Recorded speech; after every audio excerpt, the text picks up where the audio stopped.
എൻ്റെ പേര് ക്ലിൻഡോ. ഞാൻ തൃശ്ശൂർ ജില്ലയിൽ നിന്ന് വരുന്നു. എൻ്റെ ഇടവക തലൂരാണ്. എൻ്റെ അമ്മയാണ് ആദ്യം ഉടമ്പടി എടുത്തത്. എൻ്റെ ബിടെക്കിൻ്റെ സപ്ലിമെൻ്ററി എക്സാം എല്ലാം പാസ്സാവാൻ വേണ്ടിയിട്ടാണ് എൻ്റെ അമ്മ ഉടമ്പടി എടുത്തത്. ഞാൻ പല തവണകളായിട്ട് ഉടമ്പടി പ്രാർത്ഥന കാലത്തെ പ്രതീക്ഷിക്കുന്ന പ്രാർത്ഥന ചെല്ലുമെങ്കിലും എനിക്കതിലും വിശ്വാസം ഉണ്ടായിരുന്നില്ല. എനിക്ക് ഈ സപ്ലി ഉണ്ടെങ്കിലും ഞാനത് ചെല്ലാറുണ്ടായിരുന്നില്ല. പിന്നീട് അമ്മ ഉടമ്പടി എടുത്തതിന് ശേഷം ചെല്ലി തുടങ്ങി. ഈ പലതവണകൾ ഞാൻ ഈ സബ്ജക്റ്റുകളൊക്കെ എഴുതിയിട്ട് എനിക്ക് കിട്ടിയിട്ടുണ്ടായിരുന്നില്ല. അങ്ങനെ ഞാൻ ബിടെക് ആയിരുന്നു പഠിക്കുന്നുണ്ടായിരുന്നത്. അങ്ങനെ 3 സബ്ജക്റ്റ് എനിക്ക് കിട്ടുന്നുണ്ടായിരുന്നില്ല. അങ്ങനെ ഞാൻ സബ്ജക്റ്റുകളൊക്കെ പരീക്ഷയ്ക്ക് പഠിച്ച് ഞാൻ പരീക്ഷയ്ക്ക് പോയി. പക്ഷേ ഒന്നും ഞാൻ പഠിച്ചതായിട്ട് എനിക്കൊന്നും എഴുതാൻ പറ്റിയില്ല. അതിൽ ഒന്നും ഞാൻ എഴുതിയതൊക്കെ എന്തോ എവിടുന്നോ എടുത്ത് എഴുതിയോണ്ടാണ്. ഞാൻ പലപ്പോഴും പരീക്ഷ കഴിഞ്ഞ് വന്ന് ഫ്രണ്ട്സിനോട് ചോദിക്കുമ്പോൾ ഒന്നും ഞാൻ എഴുതിയതും അവരെഴുതിയതായിട്ട് ഒരു ബന്ധമില്ലാത്തതാണ് ഞാൻ എഴുതിയത്. ഞാൻ അറ്റംപ്റ്റ് ചെയ്തത് തന്നെ 50 മാർക്കിനാണ്. 100 മാർക്കിലാണ് പേപ്പർ വരുന്നത്. അറ്റംപ്റ്റ് ചെയ്ത് 50 മാർക്കിന് അറ്റംപ്റ്റ് ചെയ്തിട്ട് ഞാൻ പുറത്തിറങ്ങും, ടൈം തികയാണ്ട്. അങ്ങനെ ഞാൻ പ്രതീക്ഷിക്കുന്ന പ്രാർത്ഥന ചൊല്ലി തുടങ്ങി വിശ്വാസപൂർവ്വം. അങ്ങനെ റിസൾട്ട് വന്നു. നവംബർ 31, 2022 റിസൾട്ട് വന്നപ്പോൾ എനിക്ക് എക്സാം 3 സബ്ജക്റ്റും പാസ്സായി. അങ്ങനെ ഇരിക്കെ ഞാൻ ഉടമ്പടി എടുത്തു 17/5/2023 ഉടമ്പടി എടുത്ത് എനിക്ക് തുടർ പഠനത്തിന് പോകാൻ വേണ്ടിയിട്ടായിരുന്നു ഞാൻ ഉടമ്പടി എടുത്തത്. വിദേശ പഠനം വേണ്ടിയാണ് ഞാൻ എടുത്തത്. അങ്ങനെ ഇരിക്കെ ഒരു 40 ലക്ഷം രൂപ 45 ലക്ഷം രൂപ ബഡ്ജറ്റ് വരും എന്ന് പറഞ്ഞു. എനിക്ക് ഓസ്ട്രേലിയയാണ് ഞാൻ നോക്കിയിരുന്നത്. അപ്പോൾ ലോണിന് വേണ്ടി അപ്ലൈ ചെയ്തപ്പോൾ എനിക്ക് തരില്ല, അതായത് ഞങ്ങളുടെ ഈട് വെച്ച് കിട്ടില്ല എന്ന് പറഞ്ഞു. ഒരു പകുതി എമൗണ്ട് തരുള്ളൂ, ബാക്കി നിങ്ങളുടെ കയ്യിൽ ഇടേണ്ടി വരും എന്ന് പറഞ്ഞു.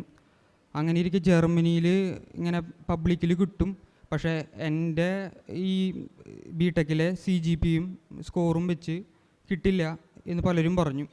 അങ്ങനെ ഒരു ഏജൻസിനെ സമീപിച്ചു.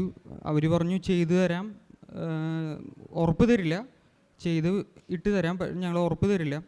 അങ്ങനെ അവർ അപ്ലൈ ചെയ്തു. അപ്പോൾ അവർ പറഞ്ഞു ഇതിൻ്റെ ഇടയിൽ IELTS എഴുതിക്കോ, എന്തായാലും IELTS പാസ്സായി ക്ലിയർ ആയിട്ട് ഇരിക്കട്ടെ എന്ന് പറഞ്ഞു.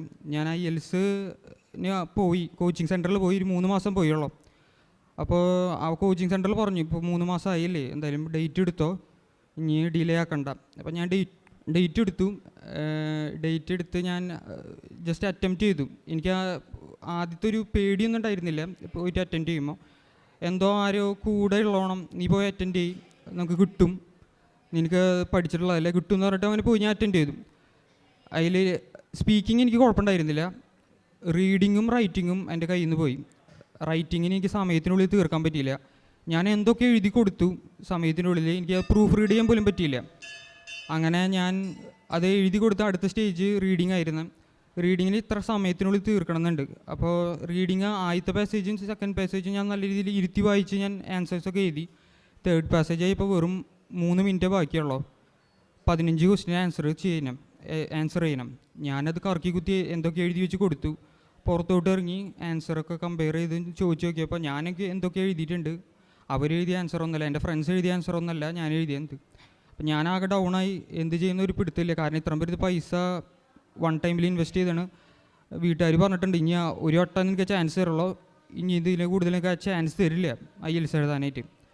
അപ്പം ഞാൻ ഇങ്ങനെ കുർബാനയ്ക്കൊക്കെ പോകും, കാലത്ത് കുർബാനയ്ക്കൊക്കെ പോകുമ്പോൾ എൻ്റെ മനസ്സിലിങ്ങനെ വരും ഈ പരീക്ഷ എഴുതിയതിൻ്റെ ചിന്ത.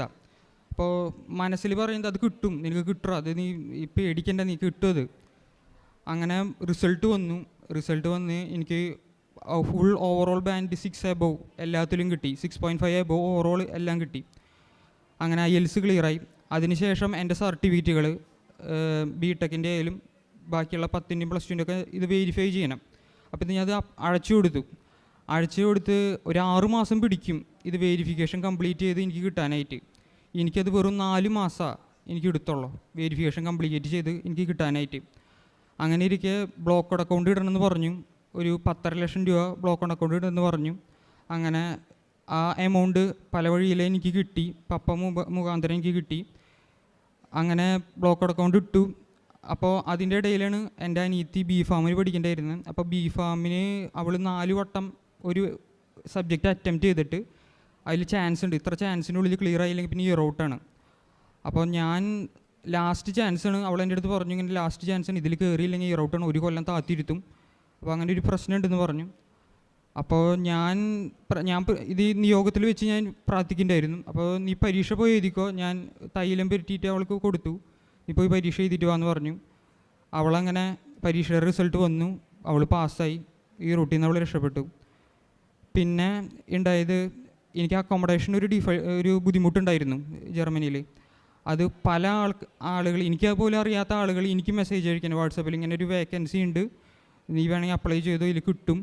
ഞാനൊന്നും അറിയാതെ, ഞാനൊന്നും പ്രവർത്തിക്കാതെ എന്നിലേക്കാണ് എനിക്ക് ഓരോന്ന് ചെയ്യണേ. പിന്നെ ഞാൻ ഇതിനിടയിൽ എനിക്ക് ഉടമ്പടി എടുത്തിട്ട് എനിക്ക് അധികം, രണ്ടാമത് ഉടമ്പടി ഞാൻ പുതുക്കിയിട്ട് എടുത്തപ്പോൾ എനിക്കധികം എഫേർട്ട് എടുത്ത് കുർബാനയ്ക്കോ അല്ലെങ്കിൽ കുമ്പസാരത്തിനൊന്നും നല്ല രീതിയിൽ ചെയ്യാൻ പറ്റിയില്ല. അപ്പോൾ എൻ്റെ പ്രോസസ്സിങ് മുഴുവൻ ഫ്രീസായി പോകണം എനിക്ക് തോന്നി, ടൈം കുറേ എടുക്കണം. പിന്നീട് വീണ്ടും ഞാൻ ഉടമ്പടി പുതുക്കി എല്ലാം പ്രോപ്പറായിട്ട് ചെയ്യാൻ തുടങ്ങി. അപ്പോൾ വീണ്ടും നല്ല സ്പീഡിൽ വീണ്ടും എനിക്ക് ചെയ്യാനായിട്ട്, അതായത് പെട്ടെന്ന് കാര്യങ്ങൾ നടക്കുന്നുണ്ട്.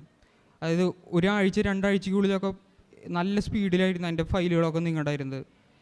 പിന്നെ എനിക്കിപ്പോൾ ഈ കാലത്ത് പ്രതീക്ഷിക്കുന്ന പ്രാർത്ഥന ഞാൻ അലാറം വെച്ചിട്ട് എനിച്ചിട്ടാണ് ഞാൻ ചെല്ലാറ്. ഞാൻ ചില ദിവസം അലാറം ഓഫ് ചെയ്ത് അങ്ങനെ കിടക്കും. ഒരു ദിവസം ഞാൻ അലാറം ഓഫ് ചെയ്ത് അങ്ങോട്ട് കിടന്നു. ഞാൻ വാതിൽ ചാരിയിട്ടാണ് ഞാൻ കിടക്കാറ് എൻ്റെ മുറിയിൽ. ഞാൻ അലാറം ഓഫ് ചെയ്ത് ഞാൻ കിടന്ന് ഞാൻ കുറച്ച് നേരം കഴിഞ്ഞപ്പോൾ എൻ്റെ സ്വപ്നത്തിലാണെന്ന് തോന്നുന്നു, മാതാവ് വന്ന് എൻ്റെ ഡോർ തുറന്നിട്ട് പ്രാർത്ഥന ചെല്ലണില്ല എന്ന് ചോദിച്ചിട്ട് അങ്ങനെ ഒരു രീതിയിൽ ചോദിച്ചിടന്ന് ഞാൻ കണ്ണു തുറന്ന് നോക്കിയപ്പോൾ അവിടെ ആരുമില്ല. അങ്ങനൊരു എനിക്ക് അനുഭവം ഉണ്ടായിരുന്നു. പിന്നെ ഞാൻ പത്രങ്ങൾ കൂടുതൽ പള്ളികളിലാണ് കൊടുത്തിരുന്നത്. പള്ളികൾ കൊടുക്കുമ്പം കൂടുതൽ ആൾക്കാർ വാങ്ങുമെന്ന് വെച്ചാൽ ഞാൻ കൊടുത്തിരുന്നത്. പക്ഷേ ഞാൻ അവിടെ കൊടുത്തപ്പോൾ എനിക്കൊരു അനുഭവം ഉണ്ടായിന്ന് പറഞ്ഞാൽ, ഒരു ചേട്ടൻ്റെ ഞാൻ കൊടുത്തപ്പോൾ അവിടെ ആൾ പറഞ്ഞു, ഇപ്പോൾ മാതാവ് അവിടെയാണോ കൺസൾട്ടിങ്ങിന് ഇരിക്കുന്നത്. ആൾ മോശമായിട്ട് എൻ്റെ അടുത്ത് ഒരു പെരുമാറിയാൽ, പക്ഷേ എൻ്റെ സ്വഭാവം അനുസരിച്ച് ഞാൻ തിരിച്ചെന്തെങ്കിലും പറഞ്ഞേനെ. പക്ഷേ എനിക്ക് ആ സമയത്തൊന്നും പറയാൻ എനിക്ക് തോന്നിയില്ല. ഞാൻ അവിടുന്ന് പത്രം കൊടുക്കാതെ ഞാൻ അവിടുന്ന് ഇങ്ങോട്ട് ഇറങ്ങി പോരാ ചെയ്ത ആളുടെ നിന്ന്. എനിക്ക് പെട്ടെന്ന് ആൾ എന്താ പറയുക, ആവശ്യമില്ലാതെ പറഞ്ഞു തുടങ്ങി. അപ്പോൾ ഞാൻ അവിടുന്ന് ഒന്നും മിണ്ടാണ്ട് ഞാൻ അങ്ങനെ ഇറങ്ങി പോരാ ചെയ്തത്. ഇങ്ങനെ അതിനെ ക്ഷമിക്കാൻ പഠിച്ചു തുടങ്ങി എനിക്ക് കൂടുതൽ. അതായത് കൂടുതൽ കാര്യങ്ങൾ വായിൽ വരുമെങ്കിലും ഞാൻ പറയുന്നില്ല. ഞാൻ മുമ്പ് പണ്ടൊക്കെ പറഞ്ഞിരുന്നു, എന്തെങ്കിലും എൻ്റെ മേത്തേക്ക് എന്തെങ്കിലും കളിയാക്കി അല്ലെങ്കിൽ തോട്ടിട്ടുണ്ടെങ്കിൽ ഞാൻ പറഞ്ഞിരുന്നു. ഇപ്പം അധികം ഇങ്ങനെ എനിക്കൊരു സ്വഭാവൻ്റെ ഇത് മാറി തുടങ്ങി എനിക്കത്.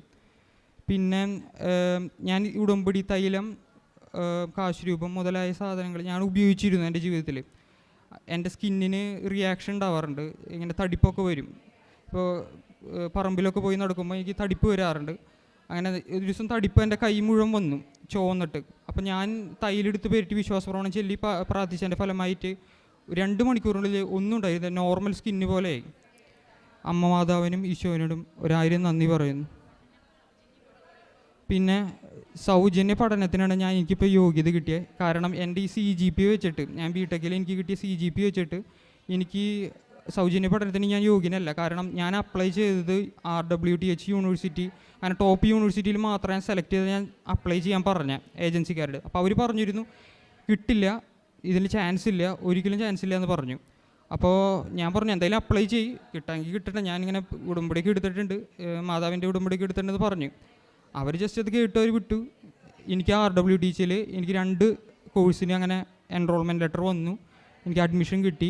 ഞാൻ ഈ വരുന്ന 13-ാം തീയതി തിങ്കളാഴ്ച ഞാൻ ജർമ്മനിക്ക് പോവാണ്. മാതാവിനും ഈശോനും നന്ദി പറയുന്നു. കാരുണ്യ പ്രവൃത്തികൾ ഞാൻ കൂടുതലും റെയിൽവേ സ്റ്റാൻഡിൽ, ബസ് സ്റ്റാൻഡ്, അവിടെയൊക്കെയുള്ള വ്യക്തികൾ, പാവപ്പെട്ടവർക്ക് കൂടുതൽ ഭക്ഷണം കൊടുക്കുകയാണ് ചെയ്തത്. പിന്നെ കുമ്പസാരിക്കും, 2 ആഴ്ച കുമ്പസാരിക്കും, വിശുദ്ധ കുർബാന പങ്കുകളിലും ഇതൊക്കെയാണ് ഞാൻ ചെയ്തത് ഉടമ്പടി.